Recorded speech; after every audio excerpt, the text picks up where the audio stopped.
আবৃত্তি করছি লেখক ইয়াসমিন জুই রচিত কবিতা দেশটা আমার নিচ্ছে খেয়ে। ওরে অমন করে ঘুমের ঘুরে থাকবি কত বল, দেশটা আমার নিচ্ছে খেয়ে চিল শকুনের দল। আমার দেশের জমিন বুকে চলবে ওদের গাড়ি, ফোন দিয়েটে দেশ দখলের করছে পায়চারি। স্বাধীনতার সার্বভৌমত্ব রইল কোথায় বলো, পরের স্বার্থে কাঁদবে কত বিবেক চক্ষু খুলো।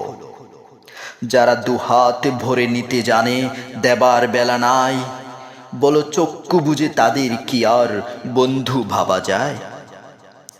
যদি একাত্তরের বীর সেনানী গর্জে উঠে আবার, তবে কুটি মায়ের ছেলের বুকে সবুজ ভূমির স্বপ্ন এঁকে জন্ম নিবে শহীদ আবরার, শহীদ আবরার।